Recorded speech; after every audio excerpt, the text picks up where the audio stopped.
16 months ago, 56-year-old William John Creasey, a teacher for some 25-odd years, was arrested at his home in Plumstead, Cape Town.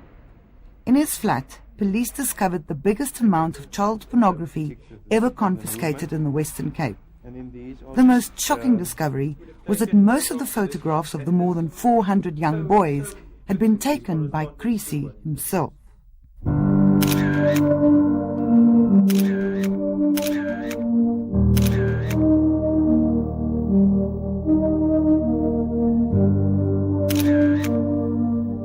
Creasey pleaded guilty to 13 charges, 9 of which relate to having committed indecent acts with young boys. Ironically, not one of the charges relate to the real reason John Creasey was finally brought to book. Because the man who got the police to investigate the unsuspecting teacher can't have his case prosecuted due to what's called prescription. 35-year-old Grant Wright was only 11 years old when Creasey molested him. That's 24 years ago, and a case of sexual assault has to be prosecuted within 20 years. Grant took his case to the police 3 years too late. Yet had Grant not contacted the police, Creasey would probably still have been teaching today, destroying the lives of the young schoolboys entrusted to him.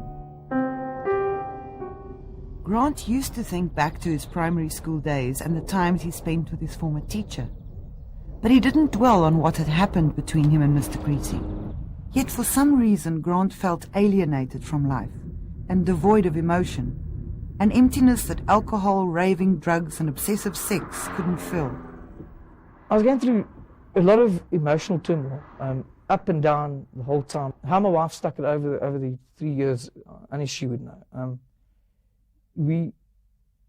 One thing led to another, and I had an affair. I could see that he was angry. There was a lot of anger in him. I just didn't know what the reasons for it was. Was it certain people that triggered him? Was it me that triggered him? It was scary because I'm not an angry person. And to be married to an angry person, how do I handle that? Sarah, through the whole thing, she was very hurt, extremely hurt. I could see it. I mean, I could tell all the time that Sarah was hurting. Because I knew, I could see it, I knew it. And I knew what I was doing, but I just couldn't stop it. One night, Grant came close to driving his car into an oncoming truck. Soon afterwards, he had a complete nervous breakdown. He wound up in hospital and then in therapy. Grant displayed one of the most prominent signs of a sexually abused child: disassociation, an inability to integrate the physical with the emotional. Throughout the session, what appeared quite apparent was that he could talk about all of these things but related no feeling. And that's when I questioned him as to his past. And after quite a while in therapy, Grant suddenly asked one day whether his background would have had an effect on the way he's behaving now. And that's when he started talking about John Creasey. In 1981, Creasey was a student teacher at Grant's primary school in Port Elizabeth. Here he first made contact with Grant by giving him extra maths lessons at home. He was very good to me. He fulfilled some role in my life. Whether it was a fatherly role, I'm not sure. He fulfilled some role in my life. And yeah, he wasn't bad to me at all. Took me to movies, let me drive his car home. I was sitting in his lap and he'd drive the car home. He wasn't bad to me at all. Grant's sister doesn't share his feelings. I never liked him. He was creepy. I couldn't even look at him. He was horrible. I didn't like that he would always single out my brother, because I thought especially as a teacher, why would he be coming to our house, following my brother all over the show, go into the room and close the door? And I told my mom about it, and that's when she stopped him from coming to the house or having anything more to do with Grant. She was wondering about him, and that because he always had little boys around him. I mean, he had come to the house with other boys in the car as well. Creasey didn't stop seeing Grant. He followed him around at school, taking photographs of him while he played soccer. Grant enjoyed the attention, and when Creasey asked him to come and play soccer at his place, he trustingly went. Grant was very easy as a victim, and I think it's because he comes from a family that was dysfunctional to start off with. A child who wasn't getting enough love, attention and care. There wasn't really anyone to turn to, and this guy came along. He offered him, he gave him the attention that he needed, little gifts, things that a child, would accept and look up to. He was a teacher, respected person. Taking pictures was Creasey's modus operandi. At first it was innocent, with Grant playing on the beach and on the lawn. Later he took him inside into his own darkroom and showed Grant how to develop the photographs. The little boy was fascinated. But it didn't end there. Later he got Grant to bath at his house and continued taking photos.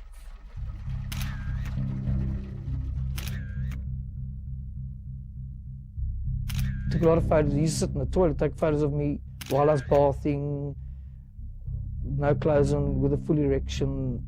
I can remember myself enjoying it.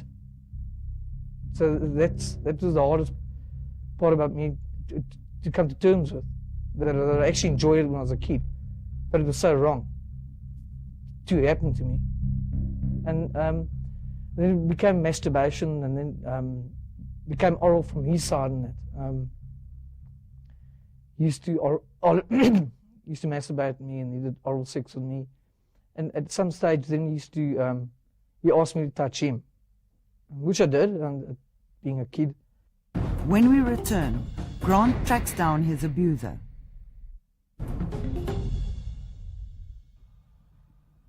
Grant now knew what and who was causing the pain and destruction in his life.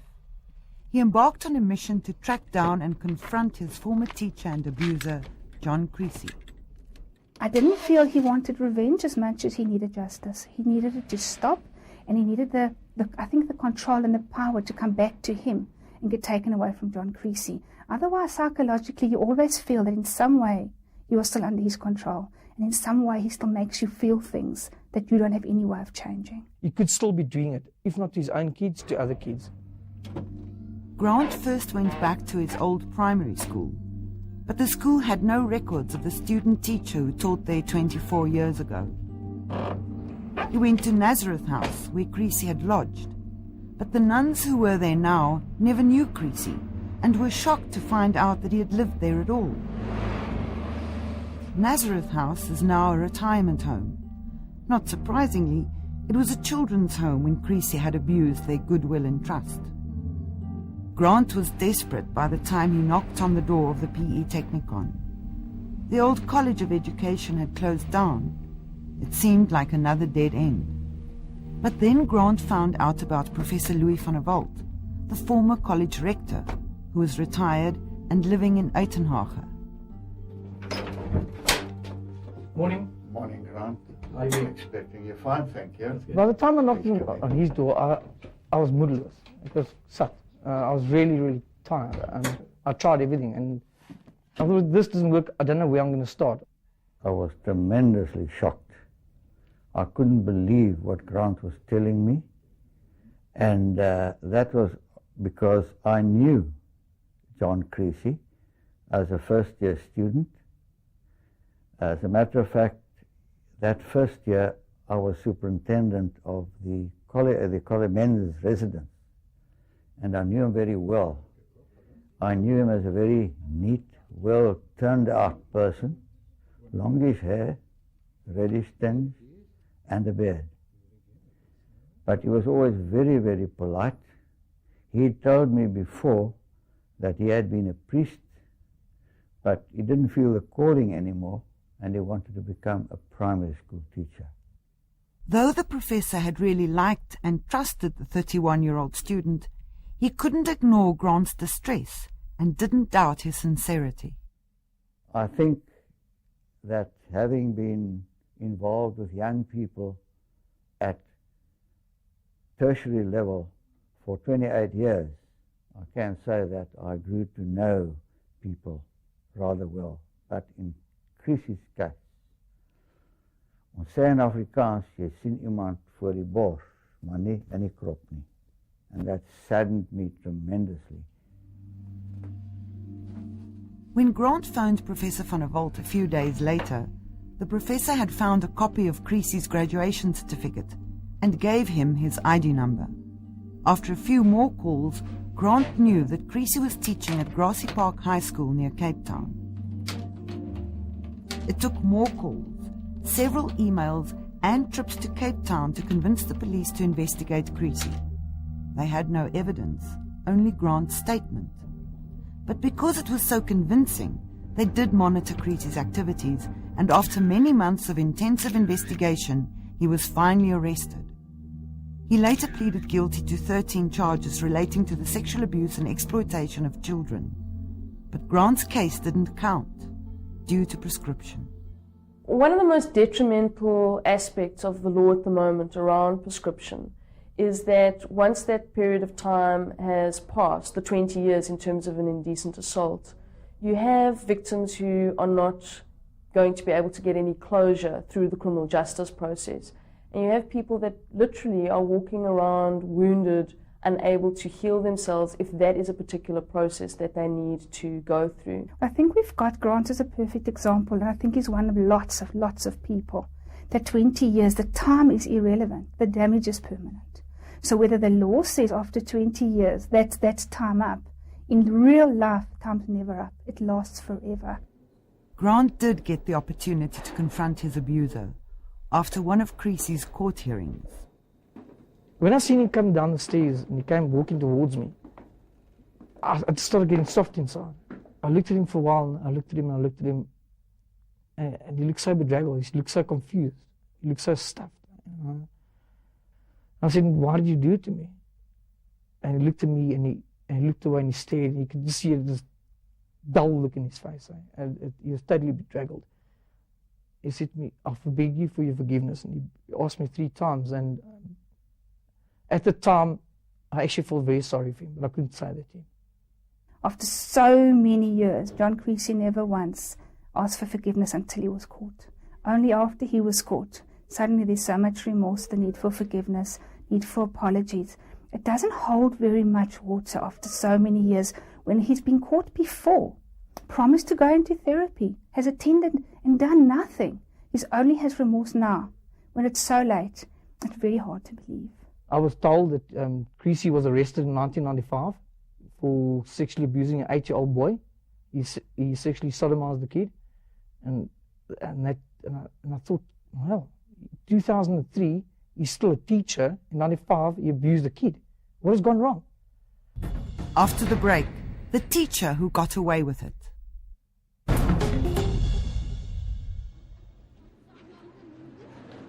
John Creasey was teaching at Grassy Park High School when he was arrested at his home in Plumstead. There was a 14-year-old boy waiting for him outside his flat when the police arrived. The neighbors say they often saw children there with him. Yet a girl who attends Grassy Park says they weren't told Creasey was arrested for sexually assaulting children. They were told he was in hospital. The principal of the school refused to be interviewed. Creasey also taught art and culture at Castleflay for several years. Here again the principal refused to speak to us, but people in the neighborhood didn't mind. I know 2 kids that's been involved with him. From the school? From the school, yes. And they were very good students, but then they dropped out of school because, I don't know, they must have, I don't know, they got a psychological problem or what, because he was them. He brainwashed them or what. Weet je, gelijk meisjes. Zeg maar, als een meisje dat iets gaat doen, dan zal hij een strafje of zo.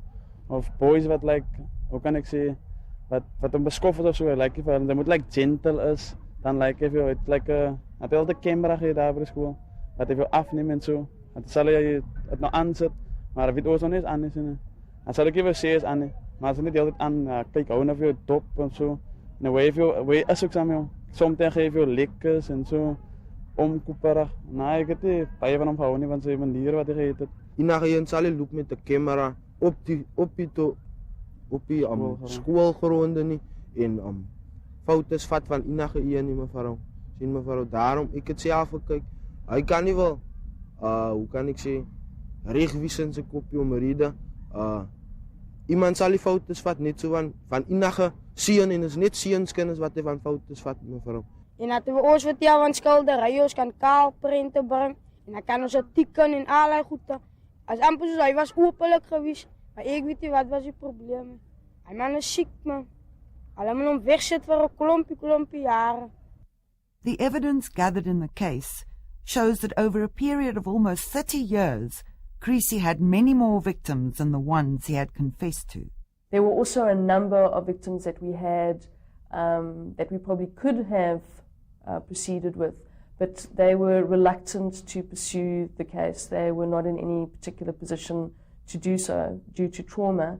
And probably one of the most saddest parts of this whole case is one of the victims that he had offended against many years ago actually committed suicide as a result of the trauma. In relation to the 1995 case, due to a number of reasons, the case was withdrawn against Mr. Creasey, primarily because the victim in that case was unwilling to proceed with the matter, which makes it virtually impossible for the state to prosecute without a willing witness. What I find very strange is that in 95, when he was caught, he kept on teaching. What happened between 95 and 2003, somebody must take responsibility for. The Western Cape Education Department, which for the past 3 years boasts a Safe Schools call centre where teachers, parents and children can call for any form of help, says it wasn't aware of any allegations against Mr. Creasey. According to our record, there were no complaints in the past. The abuse probably happened at the person's home, and if it happened over an extended period, why was there no reaction from the neighborhood? Why did the neighbors not report something?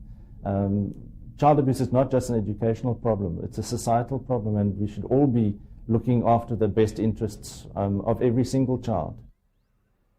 Yet there is one school that did suspend, dismiss and report Mr. Creasey as far back as 1985. It is St. Joseph's College in Rondebosch, Cape Town. Creasey had been teaching there, taking children on hikes and running a photographic club for less than 2 years when a parent brought it to the headmaster's attention that he had molested his son. The head went immediately that evening to Creasey's home and managed to get an admission from him that in fact had been the case. And the head told him that he was suspended immediately and that he could come the following day after the pupils had left to collect his belongings, which is what he did do. I know that he did inform the Western Cape Education Department of his action, and they were fully in agreement with the course of action that he had taken. No one reported him ever? No one. But Creasey did leave Cape Town. The former head of St. Joseph's found him trying his luck in Johannesburg. He became aware that this self-same John Creasey was teaching catechism in Johannesburg at the cathedral, and he alerted the church authorities to that, and that he then was banned completely from having anything to do with children in Catholic education or Catholic Church at all. Obviously, he managed to get back into education because that's where he was when he was arrested. I feel if I didn't come forward, if I didn't do what I did, he'd still be hurting kids out there. It's frightening to think that Grant could be right. Like any sexually abused child who grows up without having received therapy, Grant's scars may not be obvious, but they run very deep. He's in therapy now, yet the road ahead promises to be long and hard. Grant is very successful and driven in his career, and seems in total control of his life. He shared his story with us to help others, he said, but the things that had happened to him didn't seem quite real. Not once did he let down his defenses, at least not until after one of his therapy sessions. I can't remember which stage. He asked me to touch him, and something later on it became masturbating him, and he always used to talk about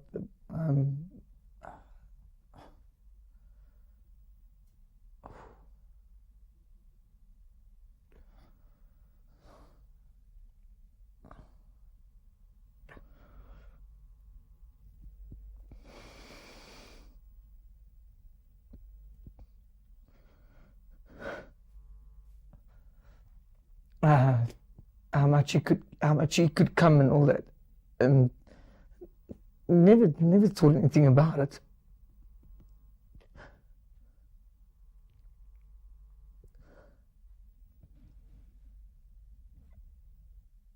Once his defenses are not there anymore, you actually get to the raw pain, the raw feelings, the little boy inside of Grant that he's protected and hidden away. And when you get to that part of him, that emotional part, you actually discover little Grant with all his pain and all the hurt